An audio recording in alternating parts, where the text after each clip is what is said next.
Matapos ipag-utos ng Armed Forces of the Philippines na tanggalin lahat ang security personnel ni Vice President Sara Duterte, former and retired Army na si Kapitan Clemente Enrique, binalaan ang buong pamahalaan, maging ang General na si Browner, na kapag may nangyaring masama kay VP Sara, mananagot sila sa buong bansa.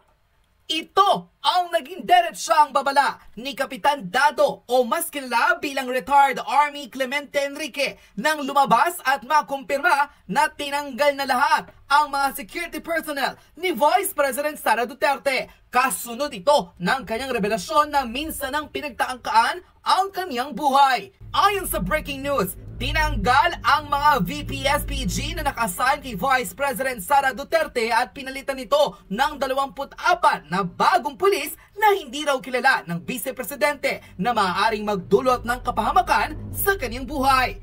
Lalo pang uminit ang usapan ng kumpirmahin ng isa pang army ang nasabing balita kung saan posibleng nga raw maging delikado ang buhay ni Vice President Sara Duterte sa ginawa na ito ng AFP. Ayon sa kanyang naging pahayag, just in, all the personnel of Vice Presidential Security and Protection Group are being relieved and will be replaced by 24 PNP personnel. The Chief of Staff of the Armed Forces of the Philippines, General Browner, has reneged on his duty to protect the second highest official of the country, a constitutionally elected official of the country. Only Marbil and Browner are talking to each other and without any written orders, but surely a verbal order coming from somebody higher than them to compromise the security of the second highest official of the land. This is what I can tell you, Browner and Marbil. Should anything happen to the Vice President, hide your asses. You are traitors. Unquote. Ayon sa naging expose ng militar na si Orlando De Leon, makokompormisong tunay ang buhay at security ni Vice President Sara Duterte dahil sa ginawa ng Armed Forces of the Philippines sa pangunguna ng kanilang Chief of Staff na si General Browner na tila sila lang ni Marbil ang nagkakaunawaan at hindi imposibleng galing raw ito sa utos ng isa sa pinakamataas na opisyales ng pamahalaan.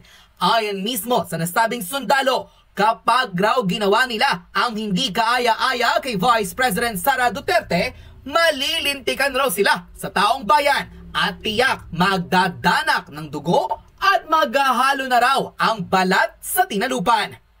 Narito at panoorin ang buong pahayag ng retired Army na si Kapitan Clemente Enrique o mas kilala bilang Kapitan Dado matapos niyang pagmumurahin at bantaan ng ilang mga opisyales ng Armed Forces of the Philippines na kapag may nangyaring masama kay VP Sara, magtago na raw silang lahat. Dahil tiyak na hindi raw nila kakayanin ang galit ng tao lalo't nalalaman nila na nasa delikado ng posisyon ang buhay ng ikalawang Pangulo. Narito't panoorin ang full video. Ang presidente ninyo nagdodroga. Yun ang issue. Tapos nagnanakaw ang kongreso ninyo. Yung mga politiko ninyo nagnanakaw, kanya-kanyang nakawan. Tapos nun, ang pag-asa nila na mawala sa pwesto, ang pag-asa ng kababayan na mawala sila sa pwesto ay si Inday Duterte. Si Inday Duterte, tangina ninyo. No? Kaya kinakailangan nilang pigain si Sara Inday. Ngayon yung ginawa ni Inday, nagsalita. No? Is she a threat to national security? Of course not. Utangin na sino nag-a-advise dyan sa presidente, national threat. No? Ang threat to national security is a president na nagdodroga. Ano masama doon magalit yung tao? Gago kayo eh. Nagalit yung tao. Ano ngayon? Tinatarantado niya yung tao niya. She's just being a leader. Between Marcos and Inday, mas leader tong Inday kaysa sa iyo, Marcos. Ikaw, Marcos, sinabi na sa iyo, BBM, sinabi sa iyo, ang dapat dyan, pinatigil mo yung Congress sa contempt. Anong ginawa nyo? Dinagdagan nyo pa. Dinagdagan nyo pa ng araw. Tanga! Tanga. Tanga kayo. Bopol. Tapos noon, sasabihin mo pa, hindi palalagpasin. Meron pa kayong pinachichismis, tinatakot nyo taong bayan. Huhulihin na si Inday. Hulihin siya, isasapin na sa NBI. Pinapaimbisigan. Sige, kulong nyo! Pinakamaganda dyan, kulong nyo! Kulong nyo si Inday. Tanginan ninyo, hindi nyo kami matatakot. Wag na wag nyong sasaktan yan. Wag na wag nyong sasaktan yan. Kasi papatayin namin kayong lahat. Uubusin namin kayo. Yan ang threat sa presidente. Putangin na nyo lahat. Subukan nyo kami ngayon.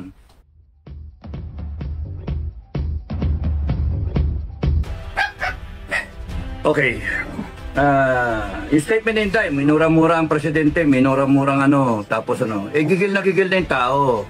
Putangin na ninyo kayo, BBM. Manggagamit ka talaga eh, gago ka eh. Gago ka talaga eh. Oh, presidente ng Pilipinas, gago ka eh. Tarantado ka eh, napakawalang yamo eh.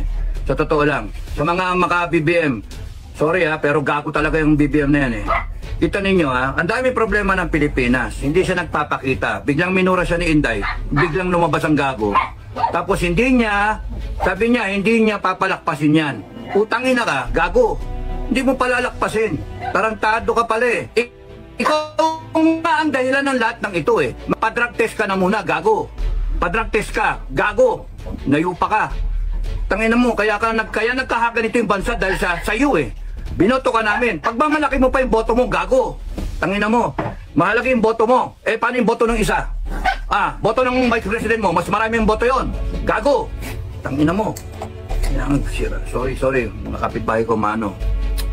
Kainit ng ulo, kaya yung mag-vlog eh. Umiinit ang ulo ko eh. Magsasalita ka, hindi mo palalakpasin. Tarantado ka, pinalakpas mo yung baha. Ang daming namatay. Pinalakpas mo yung kongreso mong magnanakaw. Pinalakpas mo yung komunista dyan sa kongreso. Convicted na, nagko-contempt ng mga inosenteng tao. Putangin na ka. Gago, sorry. Nagigil ako eh. Putangin na, hayop ka. Ngayon ka lilitaw, tatapang-tapangan ka. Gago. Tangina mo. Ipapakita mo pa, presidential ka. Mali ka ng sinabi. Mali. Ang dapat sinabi mo, kung may threat sa'yo, Inday, huwag ka mag-alala, babantayan ka namin. I am ordering the armed forces, as your commander-in-chief ng PNP, I'm ordering you to make sure that nothing happens to the Vice President. Tapos, ikaw babanata mo, kakasuhan mo, gago. Tanga. Presidenteng ewan, tanga ka talaga. Tungang. Tarantado. What you are creating is divisiveness in the country. Gago. You are placing the country in the verge of civil war. Gago!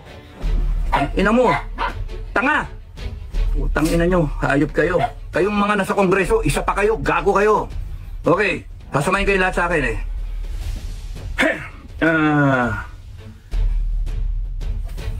Ang ano na to, no? Tanin niyo yung nagtatalong politika. Nagtatalong politika. Kaya nga minimaintain ko FGF sa gitna tayo, parang di tayo mawala eh. Parang di tayo mawala.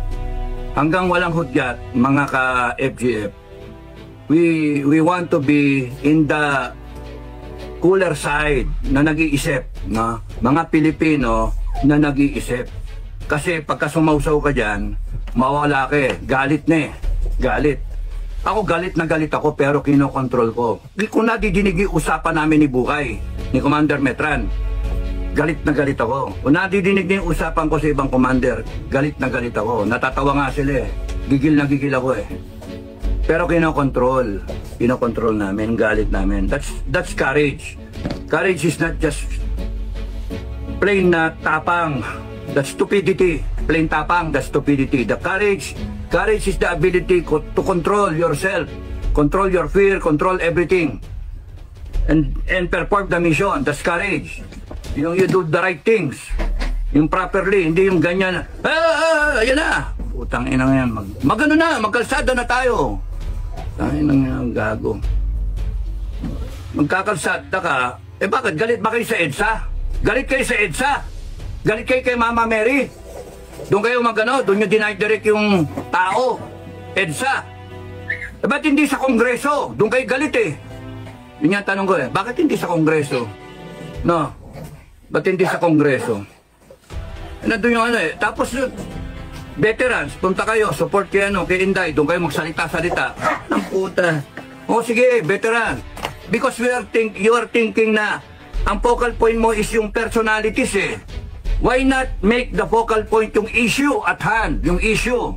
Nakakalimutan yung issue, bangag yung presidente. Bangag, tapos nakawan. Yun yung issue. O nagsalita ang Duterte. Sabi ni Digong na kakusapin niya AFP.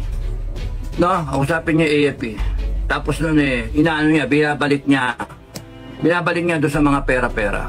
Because kung lahat kayo nakikinig sa akin, doon kayo pumunta kay Marcos. Ibig sabihin ni Duterte, you demand the explanation. You demand. Tangin lang yan. Itong Marcos na to, gagamitin mo ngayon yung konstitusyon. Ha? Gagamitin niyo yung konstitusyon laban doon sa kay Sara. Eh si Inday Sara nga, she's implementing the constitution. She's abiding by the constitution. Kaya kayo nandyan pa. Kasi hindi siya nagtatawag ng revolusyon. Hindi siya nagtatawag ng taong bayan. Tanging mga hayop kayo. Sinabi ko again, Marcos and everyone na connected with Marcos, kaya kayo nandyan, kasi ang mga Duterte, whether they are hesitant or not, ay hindi pa tumatawag ng talagang totoong tao, people power. Wala. Minadinig ba kayo? Lumabas na kayo sa kalsada at tapusin na natin to? Minadinig ba kayo? Ang nagtatawag lang, mga vlogger. No? Mga supporter ng vlogger. Mga nananawagan. Supporter tayo, labas na tayo. Eh, hindi nyo nga. Kaya nga nakakainis ang Pilipinas eh. Nakakainis. Ang dami ko na sinabi, nawala na ako. So, una kay Inday, yung statement ni Inday, ano masama doon magalit yung tao? Gago kayo eh. Nagalit yung tao. Ano ngayon? Tinatarantado niya yung tao niya. She's just being a leader. Between Marcos and Inday, mas leader tong Inday kaysa sa iyo, Marcos. Ikaw, Marcos, sinabi na sa iyo, BBM, sinabi sa iyo, ang dapat dyan, pinatigil mo yung Congress sa contempt. Anong ginawa nyo? Dinagdagan nyo pa ng araw. Tanga kayo. Bopol. Tapos sasabihin mo pa, hindi palalagpasin, meron pa kayong pinachichismis, tinatakot nyo taong bayan, uhulihin na si Inday. Hulihin siya, isasabihin na sa NBI, pinapaimbisigan, sige, kulong nyo! Pinakamaganda Inday, kulong nyo si Inday. Tanginan ninyo, hindi nyo kami matatakot, kami mismo, sa FGF, hindi nyo kami matatakot, mga gago kayo. Naghihintay lang yung grupo ko naghihintay lang. Tanginan ninyo, gago kayo. Tapos sa AFP, nabi ko na ba yun kay Marcos? Dapat ang sinabi mo, Marcos, huwag nyong gagalawin si Inday. Hindi mo ginaya si Duterte, no? You still respect tong tanga na to, kahit tanga, you still respect her because she is the vice president. She was elected by the people. Sabi ni Duterte yun kay Lenny. Ikaw, babanata mo ng hindi pwede kung kaya nilang i-threaten ng isang presidente, how much more ang malit na Pilipino. Gago! Kung kaya nilang nakawan ng ninanakawan nila yung wala talaga yung reasoning mo bobo ka talaga pangag ka binabasa mo wala ka, hindi galing sa puso binabasa mo tarantado. Saka nakakita. Alam mo, binaboy mo yung Office of the President Hindi ganyan ang tingin ko sa Office of the President. Taragis ka, hayop ka. Pati kayo, Kongreso, binaboy nyo yung Kongres, hayop kayo, contempt kayo, yayabang ninyo. Mga bopol naman kayo, mga tanga. Mga hayop na hayop kayo sa kapangyarihan Okay, ang issue, mga kababayan, ang issue, ang presidente ninyo nagdodroga. Yun ang issue. Tapos, nagnanakaw ang Kongreso ninyo. Yung mga politiko ninyo, nagnanakaw, kanya-kanyang nakawan. Tapos nun, ang pag-asa nila na mawala sa pwesto, ang pag-asa ng kababayan na mawala sila sa pwesto ay si Inday Duterte. Si Inday Duterte, tangina ninyo. No? Kaya kinakailangan nilang pigain si Sara Inday. Ngayon yung ginawa ni Inday, nagsalita. No? Is she a threat to national security? Of course not! Utangin na sino nag-a-advise dyan sa presidente national threat, no? Ang threat to national security is a president na nagdodroga. That is a threat to national security. Corruption is a threat to national security. Corruption, a threat to national security. Kasi pagka nagnanakaw ka, hindi umaabot sa mga kababayan natin ang dapat na serbisyo. Hindi nabibili ng armed forces yung kanyang dapat bilhin na equipment. Therefore, mahina yung armed forces. Kaya threat to national security. Hindi nagagawa ng gobyerno yung dapat niyang gawin in terms of services, in terms of delivery ng mga dapat basic needs. Yung food security natin, import tayo ng import. Therefore, yung pagnanakaw ng Congress is a threat to national security. Yung droga na yan is a threat to national security. Mahinayo pa kayo? Congress is a threat to national security. Yung ginagawa yan, nandyan yung NPA. That is a threat to national security. Bopol, kayong lahat. Tangina ninyo. Tapos pipilit nyo, Inday is a threat to national security. No! Inday is a threat to your political ambition. Mga gago! Tangina nyo, gagaguhin yung taong bayan. Inday Sara Duterte is a threat to your political ambition. Is a threat to your activities of corruption. Tangina nyo. And we will polarize. Para kay Inday, maggago kayo. Gago talaga kayo. Gigil na gigil ako eh. Okay. She is not a threat to national security, mga kababayan. Tandaan nyo yan. She is the hope of this country. She is the hope of this country. Tandaan nyo yan. At doon kami tayo. Wag na wag nyong sasaktan yan. Wag na wag nyong sasaktan yan. Kasi papatayin namin kayong lahat. Uubusin namin kayo. Yan ang threat sa presidente. Utangin na nyo lahat. Subukan nyo kami ngayon. Gago kayo. Tanginan ninyo. The only reason kaya kayo nandyan is because yung taong bayan tanga. Hindi kumikilos. Hindi the people of the Philippines cannot get their acts together. The people of the Philippines do not know their power. All power emanates from the Filipino people. All power. Tanginan nyo. All authority comes from the Filipino people. Tapos ganyan kayo? Armed Forces. Armed Forces. Sorry pero alam nyo, dapat noon pa. AFP, Browner, General Browner, Omet, at PNP, General Marbil. Last call na to, last call. No? At sa mga opisyal at mga tauhan ng Sandatahang Lakas at ng Philippine National Police. Huling call na to Noon pa dapat kayo tumayo. Noon pa. Pinagbibigyan namin kayo pinapanood namin kayo Galing kami dyan sa loob Pinagbibigyan namin kayo. Parang isang dating Pangulo na sabihin na kakausapin niya ang AFP at magbibigay ng options. Hindi nyo ba nakikita na the president, the former president is becoming excuse me, yung mga aso tumapanik the president is being desperate already. Parang kakusapin yung mga junior officer, kakusapin yung mga bakit? Hindi na makausap. It is an admittance na the president, the former president, believes na corrupted yung hierarchy ng armed forces. Kaya kinakailangan kusapin ng mga junior. Putang ina. AFP last call, PNP last call. Every day na hindi kayo tumatayo para sa taong bayan, every day na hindi kayo tumatayo para sa taong bayan is a day closer to being a narco state or a communist state. Parehas, pagsamahin nyo na, narco-communist state. Every day that you tolerate, you are tolerating. Every day that you are tolerating this wrongdoing in government, you are tolerating a president who is taking drugs. You are tolerating an addict president. You are tolerating a Congress na nagnanakaw, abusive of powers. You are tolerating. It means you are with them. You are not with the Filipino people. Kaya last call, armed forces, makinig kayo sa akin.